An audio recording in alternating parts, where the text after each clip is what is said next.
सदस्य ने व्रत लिया हो, उसका समाधि मरण घर में हो तो कितने दिन का सूतक लगता है? घर छोड़ दिया तो बाहर कितने दिन का सूतक?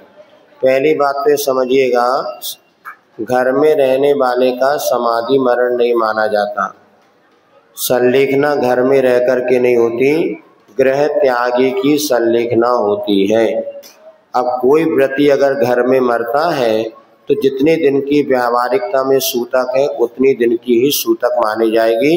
लेकिन अगर उसने घर त्याग दिया और साधु के चरण में पहुंच गया तो घर वालों को भले सूतक कम हो सकती है गृह त्यागी की अपेक्षा, अन्यथा उसको 12 दिन 13 दिन की सूतक माननी ही चाहिए। यदि किसी को संलेखना लेना है तो पहले मन बनाओ कि हमें घर का त्याग करना होगा। घर में रहते हुए कभी भी समाधि मरण नहीं होता। अगला प्रश्न है, सिद्धशिला में कितना स्थान है? इतने सारे सिद्ध वहाँ समा जाते हैं। देखो, सिद्धशिला तो मात्र 45 योजन प्रमाण है और मनुष्य द्वीप कितना है? 2.5 द्वीप भी 45 लाख योजन प्रमाण है। सुनो, मनुष्य द्वीप कितना? 45 लाख योजन प्रमाण है। इतने स्थान पर सिद्ध भगवान रहते हैं, लेकिन वहां पर सभी सिद्ध भगवान अमूर्त होते हैं। तो एक जैसे कमरे में आपने बल्ब जलाया, एक कमरे में 2 बल्ब, एक बल्ब का प्रकाश समाता कि नहीं समाता? 2 बल्ब जला दो तो 10 बल्ब जलाओ तो 100 बल्ब जलाओ तो सब प्रकाश समा जाएगा। 100 बल्ब जले तो प्रकाश तो समझ आएगा ना, एकदम दीवार तोड़ के बाहर तो नहीं आएगा ना। इसी प्रकार अनंत सिद्ध परमिष्टि मात्र 45 योजन प्रमाण में रह जाते हैं। एक माई एक राजे, उनमें कोई भी वहां पर अंतर नहीं। 6 महा 8 समय में 608 जीव मोक्ष जाते हैं, ऐसा समझना चाहिए। बढ़िया, अच्छा, भला हो सबका, आशीर्वाद।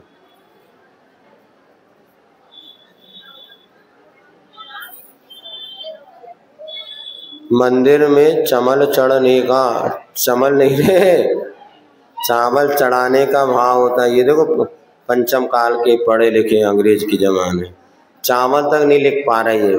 कौन सी क्लास का बच्चा है भैया? पहली का? पहली दूसरी वाले तो कोई दिख ही नहीं रहे। चलो, लिखा है मंदिर में चमल चढ़ाने का, चमल नहीं रहे, चावल चढ़ाने का फल ये मानते हैं। दूसरी बार जन्म नहीं होना, वो तो हमें जैसे सो पढ़ पा रहे। चावल चढ़ाने का तो दोबारा हमारा जन्म ना हो और पति पत्नी का संबंध बोले 7 जन्म का होता है, ऐसा सही है क्या? अरे बेटा, 7 दिन पड़ जाए बहुत बड़ी बात है, 10 महीने भर में तो तलाक हो रही, तू 7 जन्म की कह रहा हूँ। हाँ, आइए ना, बहुत हाँ, बढ़िया। सब बैठो, अभी इतना कहाँ जल्दी पड़ी है। आज कौन टीवी में? आज शंकर समाधान यही सुन लो। है तो बस, अरे ठीक है, बैठो तो भाई, आप बैठो तो वेलकम। और जाओ, भावों में बहुत उतार चढ़ाव होता है कि हमसे होगा या नहीं, इन भावों में स्थिरता कैसे लाए। सुनो, ये तो निश्चित है कि किसी भी अच्छे कार्य को करते समय मन में दोनों प्रकार के भाव आते हैं, सकारात्मक भी और नकारात्मक। ये बुरा नहीं है। अपने किसी भी कार्य को करते समय अपने आप की परीक्षा करनी चाहिए, क्या मैं इस कार्य को अच्छे से कर सकूंगा। और यदि पूर्णतः मन उसके लिए तैयार हो तब उस कार्य के लिए पुरुषार्थ करना चाहिए। जब हमने पुरुषार्थ प्रारंभ भी कर दिया, अब उसमें किसी प्रकार की शंका नहीं होना चाहिए। हमारे यहाँ नीतिकारों ने लिखा है, नीतिकारों ने लिखा है कि वहाँ पे जो उत्तम पुरुष होते हैं वो किसी भी कार्य को करने के पहले तो घबराते हैं, क्योंकि जब कार्य प्रारंभ होता है तो कभी उस कार्य में फिर घबराते नहीं है। बुंदेलखंडी कहावत है, सब ओखली में सिर दो और मूसर से काट रने। अब जब निकले गए करना ही है, बीच में विकल्प नहीं करो। सब थोड़ी देर बाद अभी बैठिए, मिलेगी या नहीं मिलेगी। अब जब हमने एक कदम आगे बढ़ा ही लिया, अब हमें ये नहीं सोचना चाहिए कि हमें सफलता मिलेगी कि नहीं मिलेगी। अब हमें तो सफलता प्राप्त करके रहना है। इतना संकल्प आप करेंगे तब आपकी यात्रा नहीं, बीच में डगमगाने से गड़बड़ होता है। अब जो हमने 1 साल 2 साल का समय बना लिया, इन दिनों हमें इस कार्य लक्ष्य की प्राप्ति के लिए पुरुषार्थ करना है तो करना है। लेकिन ये मध्यम वाले माने जाते हैं जो कि बीच में छोड़ भी देते हैं। लेकिन उत्कृष्ट विद्यार्थी वही माना जाता है, कार्य प्रारंभ होने के पहले भय होना कोई बुरा नहीं है। क्योंकि अपनी परीक्षा करो, पता चला हाथ पांव में दम नहीं और हम किसी से कम नहीं, और कूद जाओ मैदान में तो क्या होगा, गलत है। लेकिन पहले विचार करो। अब जब आगे आ ही गए हैं, अब निरंतर निर्णय, एक बार पुरुषार्थ बार बार। एक बार निर्णय कर लो, फिर पुरुषार्थ करना चाहिए। मन में यदि कभी ऐसा भी आता है तो अब यही विचार, जब हमने कदम बढ़ा ही दिया, अब हम कदम पीछे, जब तक एक सीमा बना लो, भैया हमें 3 साल 4 साल इतने साल इस कार्य के लिए देना है, नहीं है तो पुरुषार्थ में सफलता ना मिलने पर अपने कार्य की दिशा को परिवर्तित करने देना ही बुद्धिमानी मानी जाती है। नहीं तो क्या होता है, इतने काम तुम्हारों के पास है, काम बताएं, साता तो पकड़ो तनक सी। यह अब हमें बोलना पड़ता है, बहुत सोचना पड़ता है। सामने बैठ के सब उठा पटक करते ना तो गड़बड़ होता है। तो क्या कह रहे थे, सफलता नहीं मिलने पर कार्य की दिशा परिवर्तन, एक सीमा बना लो। भैया हमने, जैसे माने किसी ने 22 वर्ष की उम्र में परीक्षा देना प्रारंभ किया, भैया हम 25 वर्ष की उम्र तक करेंगे, सफल हुए बहुत अच्छा, नहीं हुए तो दिशा परिवर्तित करेंगे। आज हमारे सामने कोई छोटी सी जिंदगी नहीं है, बहुत बड़ी जिंदगी है। हम बहुत कुछ कर सकते हैं और अपने लिए, अपने परिवार के लिए, समाज के लिए। हर पीएससी में, एमपीपीएससी में सिलेक्टेड होने वाला व्यक्ति देश का भला कर सकता है, ऐसा नहीं। असफल व्यक्ति भी अपने जीवन में बहुत अच्छी सफलताओं के स्रोत गढ़ सकता है। अभी हम लोग हजारीबाग में पहुंचे थे, एक व्यक्ति था जो एमबीबीएस डॉक्टर बनना चाहता था, किंतु डॉक्टर की पढ़ाई में सफल नहीं हुआ, तो उसने क्या किया, एमबीए किया। फिर एमबीए करने के बाद अपना बड़ा अस्पताल खोला और आज उसका अस्पताल इतना बड़ा है कि 2500 डॉक्टरों को एमबीए वाला पाल रहा है। स्वयं डॉक्टर नहीं बन पाया, किंतु कई डॉक्टरों को उसने रोजी रोटी से लगा दिया। और हमारे जीवन में धन कमाना लक्ष्य नहीं होना चाहिए। आज सबका हम सर्विस लग जाएगी, पैसा कमाने लग जाएंगे, थोड़ा पावर हो जाएगा, अपना एक फ्रेम बन जाएगा, लोग हमें इन सम्मान। बेटा सबका सुख 4 दिन का है, 4 दिन की चांदनी, ब्याह करावे के बाद भी 4 ही दिन सुख मिलता है। उसके बाद फिर कहा ना, वो कहते ना, खुरपा अरु जाली। कोई भी प्रधानमंत्री बन जाओ आप, पहले तो 4 दिन आने, फिर उसके बाद वही जिंदगी शुरू हो जाती है। इसीलिए ज्यादा विकल्प नहीं करना, एक सीमा तक करो। जब आगे चढ़ गए हैं तो अब पोखरी में सर दो तो मूसर से अब डरो नहीं, अच्छी मेहनत करो कि हम अब सफल होंगे। फिर नहीं हो पाए तो अब सोचो ऐसा ही होना था, जो हुआ अच्छा, जो होगा अच्छा, डोंट माइंड इट, हमेशा प्रसन्न रहो बस। और नहीं तो बढ़िया दीक्षा का रास्ता, संयम मार्ग में आगे बढ़ो और एक आर्य का संघ का निर्माण करो। पूरी अनुशासन की बहन है भैया, एक हमारी टीम बढ़ जाएगी बढ़िया। हम तो सोचते हैं हमारा घाटा हो जाएगा, लेकिन ऐसे अरे इतने जब पुरुषार्थ किया है तो मोक्ष मार्ग की पुरुषार्थ करो। 10 लक्षण की पूजा के बाद 24 से पूजा कभी तो करो, करने में कोई बाधा नहीं, कर लेना चाहिए। पूजन करने में कभी कोई बाधा नहीं, परिस्थिति देख के।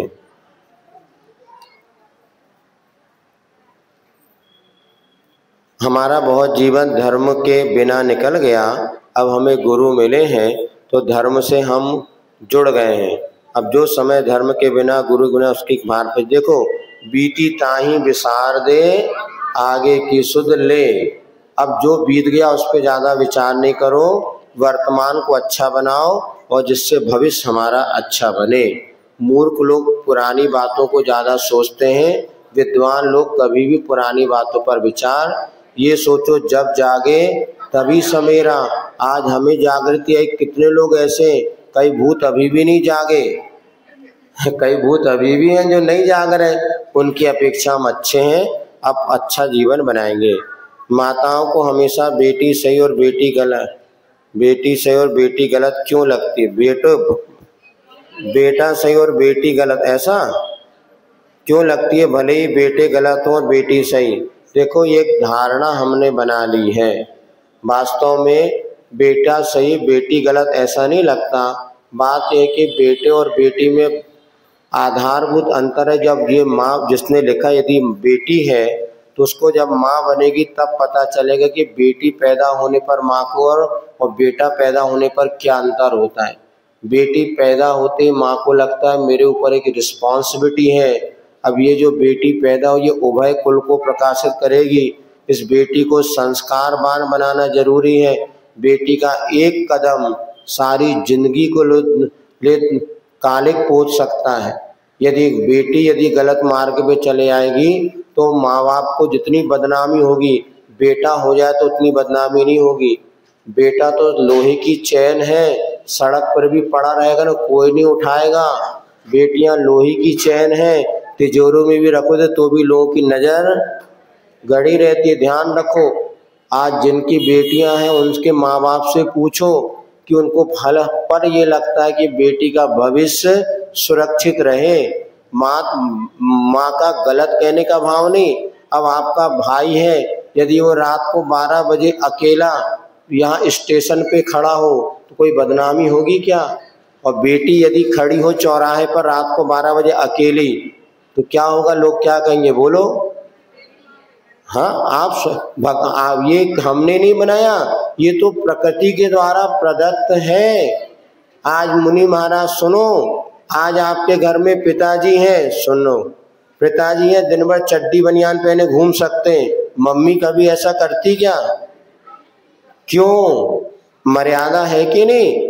प्रकृति ने हमें वो गॉड विचारधारा में सब कुछ में परिवर्तन है। जिस तरह पुरुष के पास वो होता है ऐसा विचार स्त्री के पास नहीं हो सकते। दोनों का पुरुष हमेशा अधिकार में जीता है तो स्त्री हमेशा समर्पण में जीती है। और स्त्री इतनी जल्दी समर्पण कई बार कर देती है, बाद में उसका दुष्परिणाम कई बेटियों महिलाओं को भोगना पड़ता है। पुरुष आधिकारिक भाव से जीता है। और हम लोग देखा आचार्य महाराज, हम लोग एक मुनि महाराज 2 मुनि महाराज को भले भेज देते थे, किंतु आरिकाओं के लिए हमेशा 3, 5 आचर्षी जब तक रहे उन्होंने हमेशा 15, 20, 25, 30 आरिकाओं का संघ बनाया, पता आप लोगों को। लेकिन मुनि महाराज 2 को भी हम लोग 22 साल तक 2 महाराज साथ में रहे। आरिकाओं में अभी अभी छोटे संघ बने। आचर्षी का हमेशा कहना था आज भी प्रतिभा स्थल में 150-150 बहने। इसका कारण है कि ये पर्यायगत ऐसी कुछ व्यवस्था है जिसको लेकर के माँ बाप डरते हैं और बार बार बेटियों को गाइड करते हैं। कई लोग हमसे भी कहते महाराज आप हमेशा इनके लिए कहते, अरे हमने क्या, गुरुजी ने 5 प्रतिभा स्थली खुलाई बेटियों के लिए, बेटों को लिए क्या दिया? ठेंगा। ये कहाँ खुली प्रतिभा स्थली? नहीं खुली। अब कारण ये कि ये सुधरेंगी तो समाज सुधरेगी। बेटे के सुधरने बिगड़ने से कुछ नहीं होता। घर को स्वर्ग नरक बनाना किसके हाथ में? बस बेटा को तो ठेंगा, वो कुछ नहीं कर सकता ना। घर ये लड़कियां बेटियां सुधरेंगी तो घर स्वर्ग बनेगा और ये बिगड़ गई तो घर नरक बन जाएगा। इसलिए बेटियों के लिए माता पिता जो कहते हैं वो उनको, हाँ इसीलिए। और बाकी ऐसा नहीं, हमने तो देखा है, तुम लोग भले कह रहे हो जो माता पिता बेटियों पे खर्चा करते वो बेटों को नहीं करते। हम लोगों के लिए बेटियों की अलग से लक्ष्य साबुन, बढ़िया अच्छे अच्छे कपड़े, हमें तो 2 रुपये की साबुन में सफरत थे। बेटियों को बढ़िया हेयर कटिंग में जाएंगे तो उनके 200 रुपये, हमें तो 2 रुपये में कटिंग होती। हाफ पैंट पहन के मोड़ा घूमते, मोड़ियों के लिए बढ़िया सरवास उठाता था, अच्छी फ्रॉक होती थी, अच्छा सब। और बहनों के लिए अच्छा होता ही था। और पहले 4-5 बहनें होती थी, 2-3 भाई तो कम ही होते, सब जगह आप देखना, हम लोग 2 भाई थे, 5 बहनें थी, इधर पे बैठी 9 बिन्ना थी। शाहपुर वाले रे सुन ही नहीं रहे, बता रही बता रहे जे 9 बिन्ना थी, 9 बहनें लगा है, मतलब थी नहीं हथियों ने है 9 बहनें, और 9 बहनें आज आचरण के सदाचरण के साथ माता पिता का नाम रोशन कर रही हैं। लेकिन माता पिता ने सुरक्षा का भाव होता है, पहले बहनें भाई होते थे और हर बहन को ऐसा लगता था कि भाई को मम्मी पापा ज्यादा केयर कर रहे, हमारी कम कर रहे। हमने तो अनुभव किया, बहनों को जितना मिलता था, लेकिन आज धारणा बन गई है कि हमें हर चीज में पुरुष की होड़ करना है। भाई अगर जीन्स पहना तो बहन फ्रॉक नहीं पहन सकती, भाई अगर पौड़ी पढ़ने गया तो मुझे भी पढ़ना है, भाई बाहर क्यों पढ़ गया मैं भी जाऊंगी। ये जो मानसिकता है ना, आज बहनों को बहुत तड़पा रही है। एक बहन, उदाहरण बताएं आपको, चिट्ठी बहुत सारी है, एक सत्य घटना है। हम आज भी उस एक भाई और बहन थे, वो भाई का MBBS में सिलेक्शन हो गया और बहन का MBBS को PET क्या कहते नीट में। अब वो भाई का नीट में सिलेक्शन हो गया, जब वो बहन यहीं पर है, उस सभा में भले नहीं हो लेकिन भोपाल में है, उसका सिलेक्शन नहीं हुआ। उसने माँ बाप के सामने रो रो के तहलका मचा दिया कि भाई का डॉक्टरी बन गया, मुझे भी डॉक्टर बनना है। लेकिन इसको सरकारी कॉलेज मिला तो माँ 7 या 10 लाख में उसने 5 साल पढ़ाई कर ली, और बहन जो है माता पिता से मुझे पढ़ना ही है। अब सरकारी कॉलेज मिला नहीं, प्राइवेट कॉलेज मिल रहा था, उसकी फीस थी उस समय में 7 लाख रुपए पर ईयर। माता के पिता के पास पैसा नहीं था और माता पिता ने क्या किया, हमारा एक बेटा बेटियां, बेटी की जिद तो पूरी करनी है, उन्होंने अपना मकान बेच करके, और मंदिर के पास रहते थे, 1.5 किलोमीटर दूर अपना मकान बनाया और बच्ची की जिद पूरी करी और उसको 35 लाख रुपए पढ़ा के डॉक्टर बनाया। हमें ये बात इसलिए कि भाई डॉक्टर बन गया, मैं क्यों नहीं, मुझे भी बनना है। अब भाई उसकी क्या, वो बन गया, निकाल लिया, उस परिवार के पास ऐसी सक्षम क्षमता नहीं थी कितना पैसा खर्च सके, फिर भी बेटी की जिद के कारण उन्होंने मकान, हमारे पास वो आए, हमने समझाया बेटा ऐसा क्यों कर रहे हो, नहीं मुझे भी भैया बन गया, भैया बन गया, उसने निकाल लिया, तू नहीं कर पाई, नहीं मुझे पढ़ना है। आखिर 35 लाख रुपए माता पे मकान बेचा, उस अभी किराए के मकान में रहते हैं और बच्ची की जिद इस तरह से। तो भैया क्या कर रहा है ये मत देखो, बहनों को क्या करना है, हम जिस पर्याय में, जिस हमारा समाज में कितना हमारा गौरव, ये देखेंगे ना, कभी हीनता नहीं आएगी। हर महिला ये सोचती मैं पुरुष से कोई कम हूँ क्या, नहीं, पुरुष से कम नहीं, किंतु पुरुष के अर्धांगिनी होते हुए पुरुष के पीछे आपकी शोभा है। साइकिल के 2 पहिए होते हैं, आगे पीछे होने से गाड़ी चलेगी, आजू बाजू में कभी गाड़ी, लेकिन ब्रेक कहाँ लगता है, पीछे के पहिए में। यदि गृह मंत्री ने कह दिया घर से बाहर नहीं निकलना, कोई मूछ वाला पैदा नहीं हुआ जो निकल जाए। अगर अलका ने कह दिया तो अतुल की हिम्मत नहीं वो कुछ कर सके ये सत्य है। अब भले आप कुछ कहो अच्छे, लेकिन ये इसको समझौता कहते हैं, ये दादागिरी नहीं है। किंतु कभी आप मत आगे तो कभी वो आगे, 6 फेरे में पत्नी आगे तो 7वें फेरे में पति आगे। यही तो फेरे पड़ते समय हुआ था ना, नहीं हुआ था, तुमको क्या पता, उन लोगों से पूछो, हमें कैसे पता, आप ही लोगों ने बताया, देखा तो होगा ना। पहले 6 फेरे में लड़की आगे होती है, लड़का पीछे होता है, 7वें फेरे में लड़का आगे लड़की। यही बात प्रतीक है कि भैया 6 बात उनकी सुनो बब्बा, तो एक तुम्हारी सुनी जाएगी, तभी घर की पटरी सुनो। चल आपको लगता है चलेगी नहीं, बाद में आप भले कहो, दोनों एडजस्ट इश्यू कहते, कभी उनकी चलती है, ज्यादातर आपकी भी चलती है। अब जैसा देखो, फिर अपनी अपना पुण्य पाप का खेल है।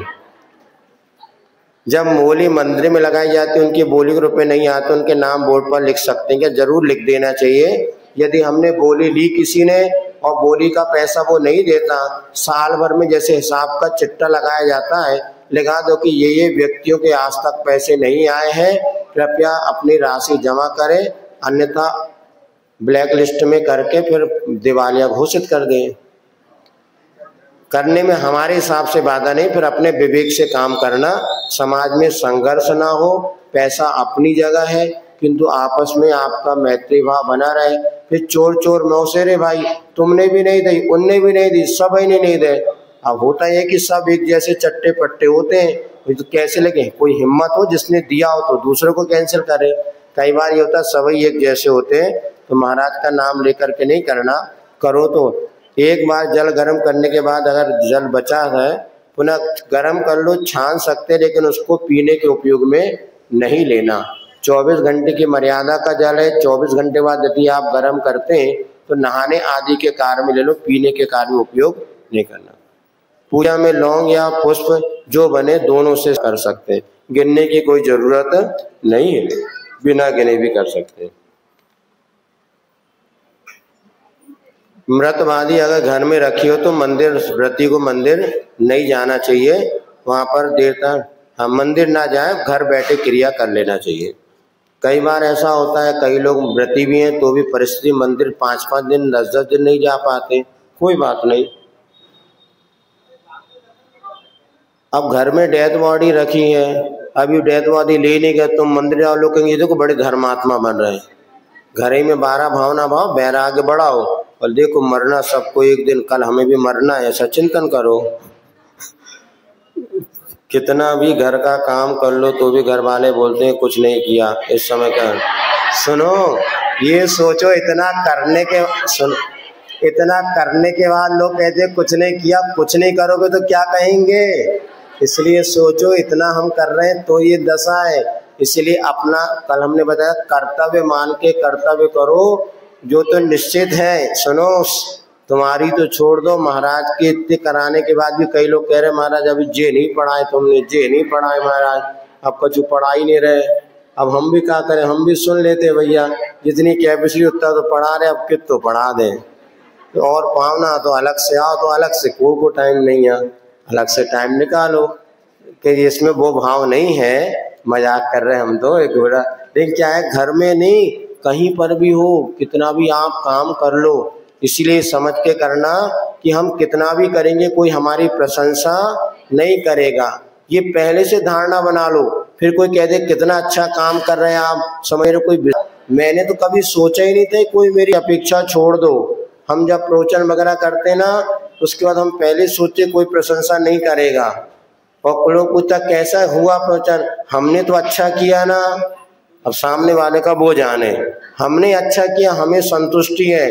अब सामने वाले का भाग होगा तो अच्छा लगेगा, नहीं तो नहीं, जान दो, अपने को क्यों टेंशन करना। अपने तो अपना कर्तव्य अच्छे से किया, सामने वाले की अपेक्षा मत रखो। माँ बाप को बिना छोड़े बैराग लाना है तो क्या कर सकते हैं, क्या कर सकते, घर में रहो, कौन मना करे। सुकमाल मुनि वगैरह कुछ थे ऐसे बताते हैं, शांति सागर महाराज जी ने माँ बाप को नहीं छोड़ा, जब माँ बाप ऊपर चले गए तो मुनि बन गए। तो घर में भी रह करके बैरागी बन के रह सकते हो। प्रातःकालीन वंदना में 36 बार नमोकार मंत्र पढ़ते, 100 बार पढ़ सकते हैं। हाँ, जितने बार पढ़ो उतना अच्छा है। 8 बार सुबह जितना बार नमोकार मंत्र पढ़ो मना नहीं है। चलो हो गया, चिट्ठी तो बहुत सारी है। नजर लगने वाली बात कितनी सही है, यदि हाँ तो क्यों और कैसे उतारी भी जाती है। हाँ, नजर तो लगती है, ये बचपन से देखा है। और नजर लगने का अर्थ होता है कि एक प्रकार से अति कोई अच्छा कार्य होता है या कहीं रूप रंग होता है, तो एक प्रकार से जो अपना ओरा होता है विज्ञान की दृष्टिकोण से, इसमें भी कुछ नजरों के माध्यम से कुछ ना कुछ इसमें दोष होता होगा। बचपन में तो घरों में हमने ये तक देखा, आचार्य महाराज को देखा, जब आचार्य जी कोई बड़ा प्रोग्राम करके आते, अच्छा प्रवचन करके आते थे, ऐसे शिथिल पड़ जाते थे कि उनकी आंखें चढ़ जाएंगी, पूरा शरीर ढीला पड़ जाएगा। फिर जब जो साधन होते हैं इसमें धर्म अधर्म से नहीं जोड़ना, फिर कुछ मिर्च वगैरह होती है, नमक है, ऐसे कुछ पुड़िया में बांध करके और उनको नमोकार मंत्र पढ़ते हुए 7 बार उतार के और अग्नि में डालो, तो जिसको नजर लगी होती है उसकी लाल मिर्च आप 7 मिर्च भी अग्नि में डालोगे, एक बूंद धांस नहीं आएगी। और नजर लगी है तो एक मिर्च से पूरा कमरे के लोग खांसने लग जाएंगे, ऐसा बताते थे। ये इसमें धर्म अधर्म नहीं है, किंतु हमारी व्यवहारिकता का प्रतीक है, इसको इस प्रकार से उतारी भी जाती है और नजर लगती भी है। अपनी नजर भी स्वयं को कई बार, अच्छा इंटरव्यू चला जाए तो कौन नजर लग जाएगी, तो अच्छो गाओ कई बार अपनी नजर भी लगती है। जैसे हम 10 दिन के अंदर कसाय मान नियंत्रण, वैसे पूरे वर्ष मन को भावों कैसे नियंत्रण करें। जैसे 10 दिन में आप कंट्रोलिंग करते हैं, जिंदगी भर करना चाहते हैं, तो घर छोड़ करके महाराज माता जी बनने का पुरुषार्थ करें, क्योंकि ये तो आपके लिए शिक्षा व्रत है। सुनो, इधर का प्रश्न है क्या, देखो ये शिक्षा व्रत है, आपको बता रहे, कल हमने बताया था ये 10 दिन तो शिक्षा व्रत है। अगर आपने शिक्षा में आपको आनंद आ रहा है तो परमानेंट यूनिवर्सिटी में भर्ती होइए और रोज आप उसका आनंद लीजिए। इसलिए मुनि और आर्यिका बनेंगे। ये 10 दिन का आनंद आप 365 दिन तक ले सकते हैं। ओके है जी। देखो भाई, जो असली उपाय था वो तो बना दिया। फिर 10 दिन का लो, 10 दिन बैटरी चार्ज करो, फिर जितनी चल जाए चलाओ। बैटरी, अपन मोबाइल की बैटरी क्या करते, आधे घंटे चार्ज की, 23 घंटे मोबाइल चलता है, तो 10 दिन चार्ज कर लो। फिर भावना भाव कि भगवान हमारे जीवन में कभी ऐसा मौका है हम भी मुनि और आर्यिका बन के निरंतर इन व्रतों का पालन कर सके, भावना भाव, जिससे आपका हाँ। जब हम शिविर में बैठ रहे थे तो बहुत डर था कि कैसे क्या होगा, ठीक है कैसे क्लास लेंगे, लेकिन जब से शिविर में बैठे बहुत अच्छा लग रहा है। आज ऐसे व्रत नहीं करे, बहुत अच्छा है? पहले हम व्रत करते थे, अब व्रतों को जी रहे हैं, बहुत बढ़िया, अच्छा है। ऐसे आपका मना बन रहा है, मुस्कुराता हुआ चेहरा भी बनाया उसमें मैंने घर में बालों से कुछ का 5 पैसों में दान दे दिया मंदिर की बेटी। हाँ देखिए, यदि महिलाएं किसी ने परिवार वालों के पूछ करके यदि दान दिया है तो जिसने दान दिया उसको मुख्य रूप से पुण्य का फल मिलेगा। क्योंकि दान किसका दिया, आप बच्चों से लेके हमने 1 लाख रुपया दान कर दिया, तो आप तो बच्चों से लेके दिया तो भी आपको पुण्य मिलेगा, इसमें कोई बाधा नहीं। ज्यादा पुण्य की चिंता खूब रहती है। धूप चढ़ाने का मैं तो सुगंध दशमी के दिन अष्टकम दहनाए धूपम निरपामति। तो हमारा भाग जैसे भगवान धूप के आपने अष्टकर्म को नष्ट कर दिया, ऐसे धूप जला करके हमारे भी अष्टकर्म नष्ट हो। ऐसे भगवान गिरा नरियल चढ़ाने में कोई दोष है कि नहीं। वैसे अपने आप परंपरा में सूखा नरियल चढ़ाते हैं, लेकिन गिरा नरियल चढ़ाने में कोई हमें ज्यादा दोष समझ में नहीं आता। जीव आदि की हिंसा हो तो उससे बचाएं। शांति धारा हो रही है, बीच में चले जाए तो दोष है क्या, नहीं। यदि आप शांति धारा का पूरा विकल्प लेके बैठे तो कर लो, चले गए तो ज्यादा भगवान कुछ दोष नहीं बताते। बैठो तो ठीक है, जाओ तो आओ तो वेलकम। चलिए बस हो गया, 2-3 पर्ची और हैं, 3 पर्चियां हैं बस। महाराज जी को आहार देते हैं, उन्हें पुण्य का लगता है। देव अगर सुनो, उन्होंने पूछा मनुष्य देता है तो पुण्य का बंध, देव यदि मुनिराज को आहार दे तो पुण्य बंधेगा क्या। अब उनके भावों के अनुसार पुण्य बंधता। मुनि महाराज भले ना ले, लेकिन देवों ने तो अपनी विशुद्धि से उनके सहयोगी बने, तो उनको तो पुण्य लगा ही होगा। गलत कार्य तो किया नहीं उन्होंने। बेकार दुकान देते मर गए, भगवान चाहे तुम पशु बन जाए, लेकिन मांस के भाव। जब मांस आदि की दुकानें देखते मन में लगता है कि भगवान तिरंज गति में पशु बन जाए, लेकिन मांसाहारी मनुष्य ना बने। ऐसा करो ना, भगवान बन जाए, देव बन जाए, ऐसे सोचो। पशु बनने की क्यों सोचते हो, अच्छे बढ़िया देव बने या भगवान बने, ऐसे सोचो। पहले मंदिर जाने में मन लगता था, संगी में अपराभू ना मंदिर न संगति में मन लगता है। मेरी दृष्टि में हनुमान जी है, प्रेम सिंह परमा। अब क्या करो, ठीक है ना, तो कौन का ये। हाँ, अपने अनुसार अपने अपने आराध्य की आराधना करने में कोई दोष नहीं है। ये कोई जितेंद्र सिंह परमार का ये प्रश्न आया है कि अब हमें पूजन भक्ति मन नहीं लगता, अब ज्यादा आप बड़े हो गए ना, तो यहाँ वहाँ के आपको लगता है, लेकिन अपने इष्ट की आराधना करना चाहिए। 1 मिनट सभी लोग शांति से बैठे रहें, अपने अपने दिए को आजू बाजू में बैठे में करना है।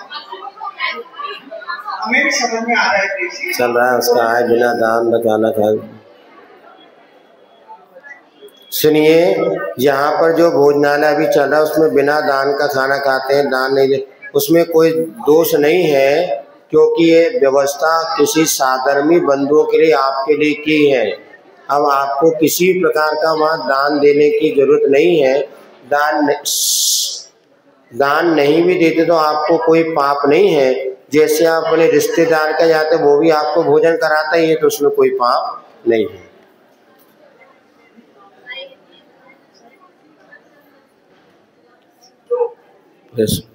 पॉसिबिलिटी अब ये तो बता दिया भाई, दिमाग में घर में बनती हमारी अपने उपयोग को, किसी ने पूछा कोई बातें दिमाग में घर कर जाती उसे कैसे भूलें। अपने उपयोग को सत्कार्य में लगाने का पुरुषार्थ करें। सुनो, हमने एक बार कहा था एक पेड़ पर 50 कौवे बैठे हैं, उनको भगाने के लिए कितने पत्थर फेंकने पड़ेंगे? बोलो। एक पेड़ में 50 कौवे बैठे, एक पत्थर फेंकोगे तो सारे कौवे। हमारे मन में अनेक संकल्प विकल्पों से बचने का, किसी एक अच्छे कार्य में अपने मन को लगाएं। नमोकार मंत्र लिखने लगे, अच्छा स्वाध्याय करने लगे, जहाँ हमारा उपयोग लगता है ऐसे पॉजिटिव सकारात्मक कार्य को आप करेंगे। बार बार भुलाने का मन बनाओ, मैं भूल जाऊं तो जरूर याद आएगा, इसलिए किसी दूसरे कार्य में अपने मन को लगा दो, अपने आप बातें भूल। हम तो ऐसे ही करते, सुनो बहुत, जब कभी ज्यादा टेंशन हो दूसरे काम में अपना मन लगाते हैं, अपने आप पुरानी बातें जो जहाँ जाता उपयोग डाइवर्ट, उसी को भूल जाऊं तो कभी नहीं भूलेंगे। दूसरे कार्य में अपनों को मन लगाओ। किसी एक चीज को त्यागने के लिए अपने मन पर संयम कैसे रखें? संकल्प करें। संकल्प करने से मन पर कंट्रोल होता है। कोई मर जाता है उसे स्वर्गवासी हम जो कैसे पता चले? हाँ, इसीलिए स्वर्गवासी नरकवासी पता नहीं चलता, फिर भी हम सोचते कि जो मरा वो स्वर्ग में गया होगा। ये हमारी पॉजिटिव सोच है, इसलिए हम उसको स्वर्गवासी लिखते हैं। सभी क्षुल्लक महाराज मुनि बन जाए, ये पॉसिबल है क्या? नहीं, कोई जरूरी नहीं है। बनना चाहे तो बन भी सकते हैं, नहीं तो क्षुल्लक रह करके भी आगे अंत समय में मुनि व्रत धारण करके कल्याण कर सकते हैं। हो गई सब चिट्ठी? कहाँ है तो कहाँ, सब तो हो गई। अब ये सब तुमने सुनी नहीं होगी जब हमने आंसर दिया। तो ले ढूंढो कहाँ है इसमें। यहाँ जितनी रखी पूरी ले हो जाएगी। सब बोल दिया, तुम्हें सुनी